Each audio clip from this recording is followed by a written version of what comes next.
जैसे जैसे हमारा देश डिजिटल इंडिया की तरफ बढ़ रहा है, इसके फायदे बढ़ते जा रहे हैं। हर कोई अब ऑनलाइन काम करने लगा है, चाहे पेमेंट करना हो ऑनलाइन ट्रांजैक्शन करता है। लेकिन इस ऑनलाइन के कुछ नुकसान भी हैं। इस ऑनलाइन से कुछ लोगों को परेशानी भी हो रही है, कुछ लोग दिक्कतों में भी पड़ रहे हैं। ऐसा ही हुआ है हमारे साथ बगल में बैठे हुए दिनेश कुमार दास जी के साथ। इनके बेटी की शादी थी, आज की ही डेट में इनकी बेटी की शादी थी। किसी कारणवश शादी का 2-4 दिन डेट आगे बढ़ जाता है। होता क्या है कि इनके फ़ोन पे एक फ़ोन कॉल्स आते हैं और इन्हें इस तरीके से बरगलाया जाता है, इस तरीके से इनसे बात किया जाता है, क्योंकि वो फ्रॉड लोग थे, फ्रॉड कॉल था कि आपके बैंक का केवाईसी कराना बहुत अर्जेंट है, वरना आपका खाता सील हो जाएगा, आपका खाता बंद हो जाएगा। बेचारे दिनेश कुमार दास भोले भाले इंसान, इन्हें लगा कि बैंक वाले से ही कॉल आया है, हमारे बैंक ने हमें कॉल किया है, मैं जल्द से जल्द केवाईसी करवा लूं। तो ये उनसे पूछते हैं कि क्या केवाईसी कराने के लिए मुझे बैंक जाना होगा? तो वो कहते नहीं, मैं आपको एक ओटीपी भेज रहा हूं और उस ओटीपी को आप बता दीजिए, उसके बाद आपका केवाईसी हो जाएगा। वो उधर से भेजते हैं एक मैसेज, उसमें एक ओटीपी 4 डिजिट का नंबर आता है। दिनेश कुमार दास उस नंबर को उसे बता देते हैं। उसके बाद से तो फिर सोच लीजिए क्या क्या होगा उस फ्रॉड कॉल वालों ने। 2,89,000 रुपये, 2,89,998 रुपये इनके खाते से उस फ्रॉड कॉल करने वालों ने डिडक्ट कर लिए, काट लिए, इसके खाते से पैसे अपने खाते में ट्रांसफर कर लिए। गलती क्या थी? सिर्फ एक ओटीपी साझा किया था। गलती क्या थी? उन्होंने कॉल करके ओटीपी भेजा था और इन्होंने उस ओटीपी को उन्हें बता दिया। 2,89,998 रुपये इनके खाते से खत्म हो गए। अब सोचिए इनके घर में इनकी बेटी की शादी, इनके दिलों पर क्या बीत रही होगी कि बहुत मुश्किल से एक बाप अपनी बेटी की शादी के लिए पैसे इकट्ठा करता है। बड़ी परेशानी से, बहुत लंबी तैयारी होती है बेटी की शादी करने के लिए। बहुत दिनों से लोग पैसे को जमा करते हैं, तब जाकर उस मंजिल तक पहुंचते हैं कि अब पैसे जमा हो गए हैं, अब बेटी की शादी करनी है। और जिस बाप के खाते से 2,89,998 रुपये कट जाएंगे, अब सोचिए उसकी बेटी की शादी मुझसे कितनी तकलीफ होगी। दिनेश कुमार दास जी से बात करेंगे। क्या हुआ था उस दिन आपके साथ? उस दिन हम गए थे बैंक। नहीं, पहले आपने बताया पहले कॉल आया था, क्या हुआ था वो सारी चीज़ें? हाँ, उस दिन कॉल आया था शाम को लगभग 4-5 बजे। 4-5 बजे? 4-5 बजे शाम को कॉल आया। तो कॉल आया, कहा कि कौन बोल रहे? दिनेश कुमार दास बोले हाँ। बोले कि आपका केवाईसी बंद हो जाएगा। कहले क्या सर? कि नहीं बंद हो जाएगा तो ओटीपी हम भेज रहे हैं, बताइएगा। हम संजोग में ओटीपी हम भेज दिए।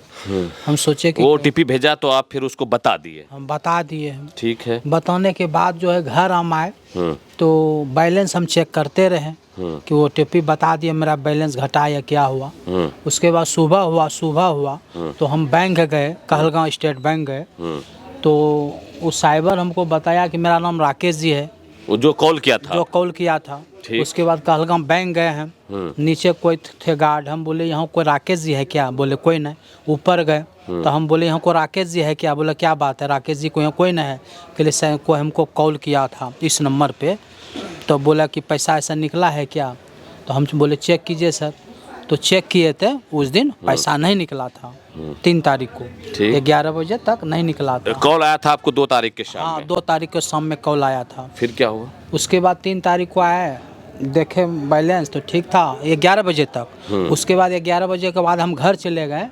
उसके बाद 3 हो गया, 4 को मेरा सिम जो है रिजेक्ट हो गया। ऑटोमेटिक आपका सिम बंद हो गया? हाँ, सिम बंद हो गया। तो हम सनोखर गए, सिम वाले को बोले कि देखिए मेरा सिम बंद हो गया, एयरटेल क्या हो गया? तो सिम वाले बोले कि आपका जो है ज़्यादा दिन सिम हो गया था, इसीलिए रिजेक्ट हो गया, नया लगेगा। ठीक। तो नया सिम 4 तारीख को डलवाएं। तो हम बोले कि चालू कीजिए। बोले कि तुरंत चालू नहीं होगा, 24 घंटा में होगा। तब 5 तारीख को निकल के डेट में 4 बजे हम चंडिका स्थान चौक आए।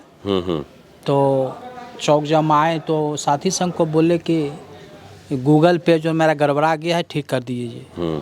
तो ठीक नहीं हो सका तो हमको मन में, और उसके बाद मैसेज आता है ट्रांसफ़र मैसेज 50-50 हज़ार कल के डेट में आया। अरे बाप। उसके बाद हम धुआवे गाँव गए, फिंगर हम डाले आधार कार्ड पे, तो हम देखे चेक, पैसा जमा किए, वही 2,34,000 शेष कितना बचा हुआ है सर। उसके बाद हम दिग्घी ब्रांच है भारतीय स्टेट बैंक, वहाँ गए और हमारे साथी भी गए, चंदन जी भी गए। तो ब्रांच मैनेजर को बोले सर इस तरह का बात हो गया सर, मेरा पैसा इतना 2,89,998 रुपया निकल गया। तो मैनेजर साहब बोले कि सेविंग अकाउंट में जो है आप लोग ज़्यादा क्या पैसा रखते हैं, फिक्स कर देना चाहिए, कम रखना चाहिए। तो हम बोले सर ये जो खाता को जो है लॉक कर दीजिए सर। तो मैनेजर साहब दिग्घी में खाता को लॉक कर दिए।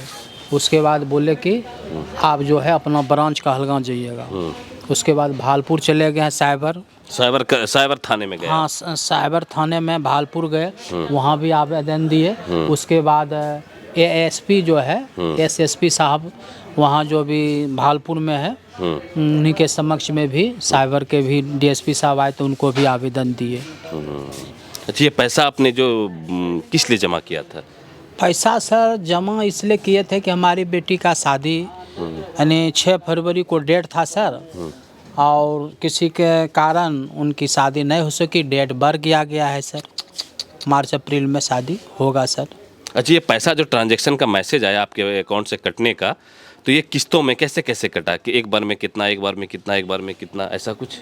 एक बार में ये सब 2,89,000 कट गया या फिर अलग अलग किस्तों? पहले जो है सर, पहले जो है तो पहले 50,000 कटा और उसके बाद जो है 19,999 रुपया 4 बार कटा, 2 बार, और 25,000 4 बार कटा। अरे बाप। और कल के 5/2 के डेट में 50,000 कटा। Oh my God. अब आप सोचिए कि किस तरीके से एक ओटीपी साझा करने की वजह से, एक ओटीपी अगर आप किसी को दे देते हैं, आपके फ़ोन पर कोई फ़ोन आता है, वो आपसे ओटीपी एक मांगता है, आप उसे दे देते हैं, तो देखिए आपको कितने बड़े नुकसान का सामना करना पड़ेगा। अब आप देख लीजिए दिनेश कुमार दास जी को, इन्होंने तो धन्य है कि कल रात में जाकर अकाउंट को लॉक करवा दिया, नहीं तो हो सकता है कि पूरा अकाउंट में जितना इनका पैसा था 2,34,000 बचा है, 5 लाख रुपए इनके अकाउंट में थे क्योंकि इनकी बेटी की शादी थी, सारे पैसे खत्म हो जाते।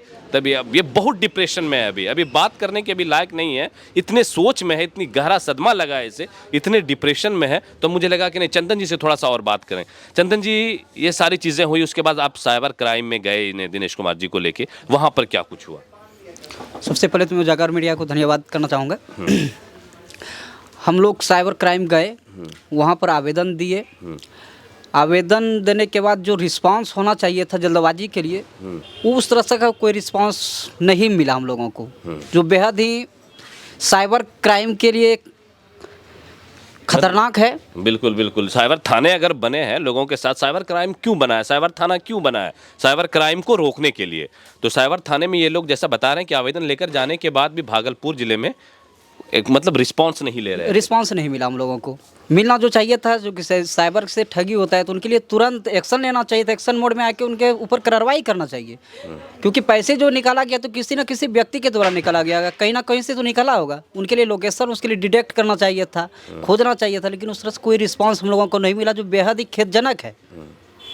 अपने देखिए होता क्या है कि अगर ऐसी चीज़ें आपके साथ हों तो सबसे पहले आपको अपने लोकल थाना में रिपोर्ट करवाना होता है, आपको अपने बैंक में जहां पर आपका ब्रांच है, जिस बैंक का आपका अकाउंट है, जिसके आप अकाउंट होल्डर है, उस ब्रांच में जाकर आवेदन देना होता है। उसके बाद साइबर क्राइम में आवेदन देना होता है। इन्होंने वो सारी चीज़ प्रक्रियाएं पूरी कर ली हैं। साइबर क्राइम में भी इन्होंने आवेदन दे दिया है, अपने थाने में भी इन्होंने आवेदन दे दिया है, और साथ ही साथ इन्होंने अपने बैंक में भी आवेदन दे दिया है। अब सोचिए कि क्या साइबर क्राइम के लिए एक चुनौती है, क्या इस गरीब बाप के 2,89,998 रुपये वापस मिलेंगे कि नहीं, ये इस सदमे में है। क्या हमारे पैसे जो मैंने बेटी की शादी के लिए जमा किए थे वो पैसे मुझे मिल पाएंगे, ये सोच में डूबे हुए हैं।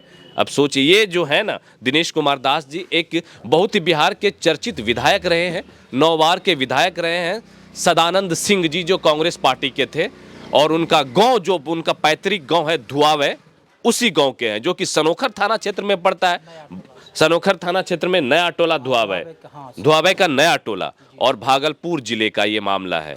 और किस तरीके से साइबर क्राइम में लोग संलिप्त हैं, किस तरीके से लोग ऑनलाइन ठगी करते हैं, किस तरीके से आपके बैंक अकाउंट खाली हो जाएंगे अगर आपने एक OTP लोगों के साथ साझा की। इसलिए कहते हैं कि आप फ़ोन अगर यूज करते हैं तो उस पर ढेरों कॉल मैसेज आपको फ्रॉड कॉल आते होंगे। वैसे कॉल से बचना है, अपना OTP किसी को बिल्कुल शेयर ना करें। अपनी डिटेल्स या फिर आपके ATM का नंबर, आपके क्रेडिट कार्ड का नंबर और भी कुछ डिटेल्स, आपके पैन कार्ड का नंबर, अगर कोई अननोन पर्सन आकर आपको कॉल पे बोले कि आप शेयर कीजिए, साझा कीजिए, आपका KYC करवाना है, आपका कुछ बंद हो गया है वो चालू करवाना है, तो बिल्कुल नहीं कीजिए। आपको ऐसी जरूरत पड़े तो आप अपने बैंक विजिट कीजिए। बैंक जाकर वहां पर जो इन्फॉर्मेशन मिलेगी वो आपकी परफेक्ट इन्फॉर्मेशन होगी, वो आपकी करेक्ट इन्फॉर्मेशन होगी। आज दिनेश कुमार जी बिल्कुल परेशान हाल है, अभी अभी वो थाने से आए हैं और बिल्कुल परेशान है, बिल्कुल सदमे में है। अब आप सोच ही सकते हैं, हम भी सोच सकते हैं, सभी सोच सकते हैं कि इनके ऊपर क्या कुछ बीत रहा होगा। आपको इस तरीके की ठगी से बचना है,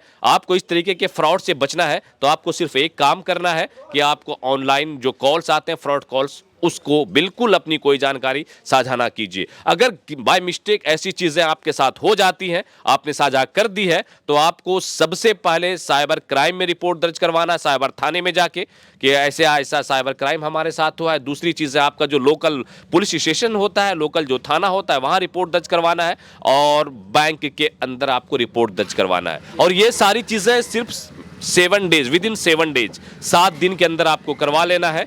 तब आपके पैसे जो हैं वो वापस मिलने के चांसेस रहते हैं, क्योंकि साइबर थाना इसी के लिए बना है, साइबर अपराध को रोकने के लिए। ऐसे ढेरों मामले देखने को मिले हैं जहां पर इस तरीके की ठगी हुई है और लोगों को उसका पैसा रिकवर करके दिया गया है। तो वीडियो में जो जानकारी मैंने आप तक साझा की है, उस जानकारी से कुछ लाभ उठाइएगा, कुछ फायदा उठाइएगा और खुद को सेफ रखिएगा, खुद को ठगने से बचाइएगा, खुद को परेशान होने से बचाइएगा। वीडियो कैसा लगा कमेंट सेक्शन में जरूर बताइएगा। अच्छा लगा हो तो शेयर करने से मत चूकिएगा। आप देख रहे थे हमारे साथ उजागर मीडिया, मैं आपका दोस्त अबुल्लेश इरम। जय हिंद।